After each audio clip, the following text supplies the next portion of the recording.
Okay, this is some serious time paradox stuff going on in this episode of Steins Gate Zero.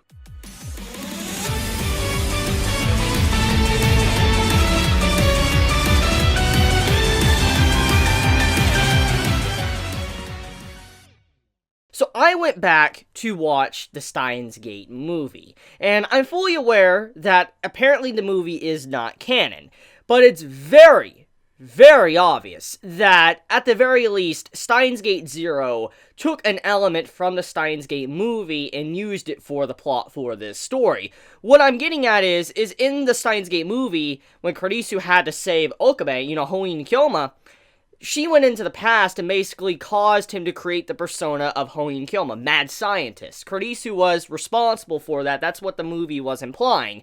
And in this episode, Steins Gate Zero, the reason why I say there's a correlation, even if the movie isn't canon, it's the fact that we have a very similar theme going on here. Instead of being Kurisu, creating Hoin Kyoma, we have Kagari, which created this song, which, has a very big cycle, an entire loop, that eventually winds back to her once again, creating it, and then also learning it, and then creating it again. It's just a big time paradox going in a loop continuously. And so because of the way that was set up, I'm like, this is very similar to the movie. And I feel like the writer that was writing Steins Gate Zero probably took inspiration from that. It's like, you know what, let's use this. If the movie ain't canon, at the very least, let's use that element in the story for now. So I just wanted to point that out. But okay, let's talk about the big, crazy stuff that happened in this, episode, which is the song. Now, while watching the episode, first, glance at it, it seems like an average episode. It actually seems like a slice of life episode. It doesn't seem chaotic. It doesn't seem crazy. It doesn't seem depressing like recent episodes have been. It was a very, mellow episode. That's what the entirety of this episode was. Then, as the ending part of the episode comes around, like, after the ending song, you're like, wait, what? Like, your mind just like, boom, it just explodes. You're like, what just happened here? Like, what? So, let me go over the details. So, basically, the main conflict or plot of this episode is that Kagari knows this song, this certain song that her mama used to sing to her, which is, Mayuri.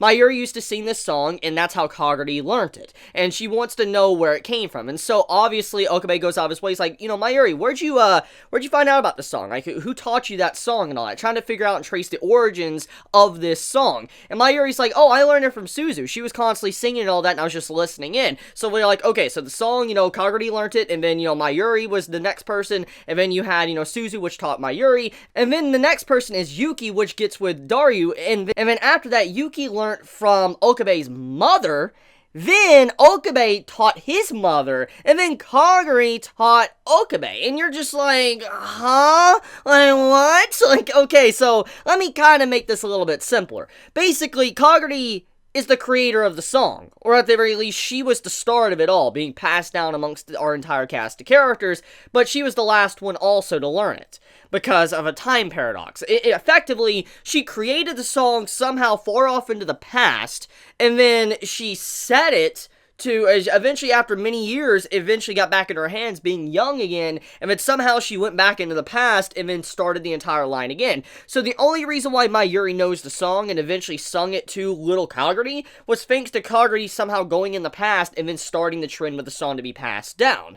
And so, yeah, I mean, I guess you could say maybe Mayuri is the originator of the song. That's a possibility, and the reason why I think that is because she was probably singing it to Kagari, and then Kagari, she knows the song, and eventually she went into the past, okay? She went back to the past somehow. We don't really have the details on that, but she went in the past, she met, young Okabe, and basically, sung the song, he learned it, and then he passed it over to, his mother, and then the mother started singing, eventually, Yuki picked it up, and then Yuki, passed it down to Suzu, and then Suzu passed it down to, Mayuri, and then the loop continued. So it's a very weird paradox, and my mind right now is just fried. I'm trying to put it all into, like, proper order and figure out what's going on here, but, man, that's why I love Steins Gate. This is a very good reason to why I love this anime so much. It really just gets you thinking. But, okay, so why doesn't Okabe remember? That's what many are probably going to be saying with this episode. So you're like, okay, so Okabe, he kind of started it all after Kaguri. Why doesn't he remember Kaguri? Why has he, not remembered he used to sing the song? Well, there's a very good reason for that. Let me explain. As we know, going back to the OG Steins Gate, when it first started, episode 1, we know that his reading Steiner activated, and he shifted over into the Alpha World Line, which is where, eventually Mayuri dies. And then throughout the entirety of Steins Gate, he tries to get back to the Beta World Line, and then eventually he gets into the Steins Gate World Line. But, majority of the focus of original OG Steins Gate is, Alpha World Line stuff. And now we're on Beta. Basically, our Okabe, he originates from Beta World Line, which is, Kaguri's existence to, Kurisu dying. But the thing is, with each divergence, like, for instance, each little timeline or world line and all that, you have it to where different events can slightly happen. It all leads to the same point, critical point, like World War III, but there can be some slight differences here and there, which we saw throughout the original Steins Gate Alpha World Line. And so, obviously, the reason why Okabe doesn't know about the song is because the world line, the Beta World Line he was from before he shifted to Alpha World Line, was a world that did not have the song, because it doesn't really, change a whole lot. It's not something that is that drastic, so to say, something that, completely, changes the entire course of history, but it is a time paradox, and because of that, basically, with him shifting back to different world lines, obviously, he doesn't know about the past, because remember, when Okabe travels to another world line, he overwrites that Okabe, so their memories, their history and all that on that world line is forgotten. For instance, okay, let's say I have another me come from another world line, all my past experience, let's say I, have a cup right here, I'm drinking from a cup, okay?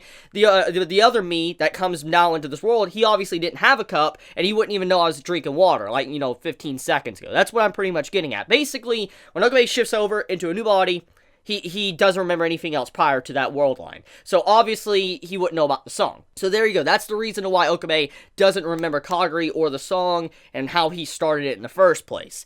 Okay, so let's back off of that for a second. Let's talk about Yuki for a second. So this episode kind of clears Yuki of all suspicion.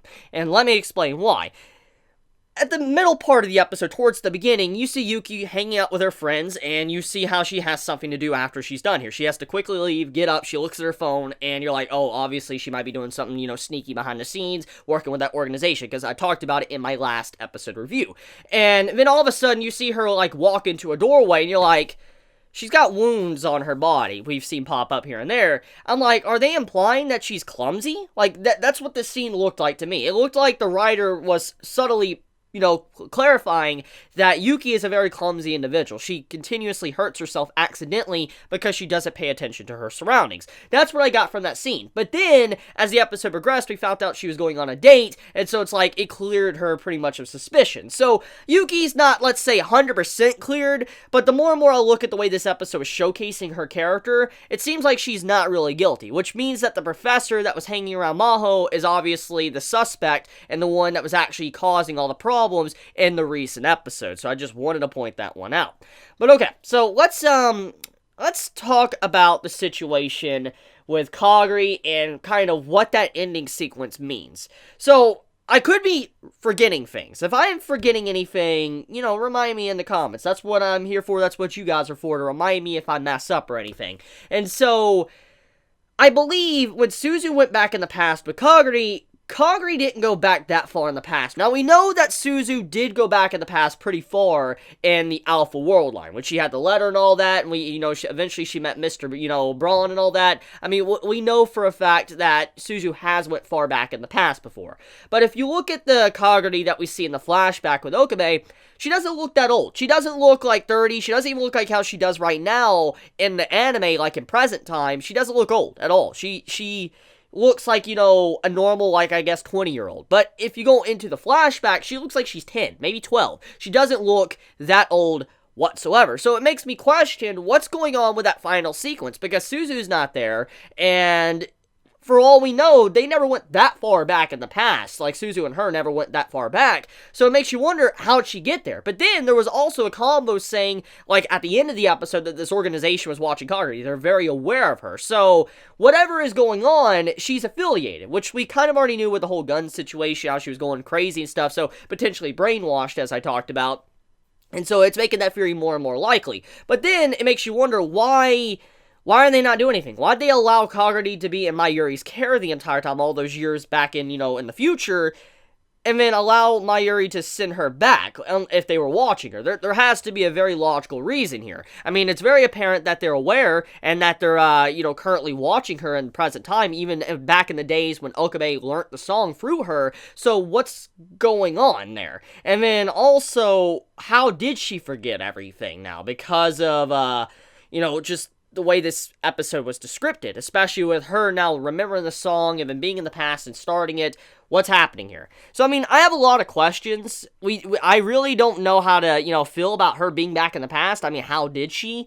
But, I mean, that's pretty much about it when it comes to this week's episode, yeah. I mean, it wasn't a whole lot, but it's just very thought-provoking, because you're always just like, when are we going to get another paradox? Because if something like this can happen, then, it's bound to happen again. But this also, I think, opens the door up for this, Okabe, the one we got in the beta world line for Steins Gate Zero. I think this opens the door up for him to realize the truth about how the world lines work and how he could trick the world. Remember, as I've stated quite a few times, that this Okabe is the Okabe that has to create the video for the Okabe in the OG series.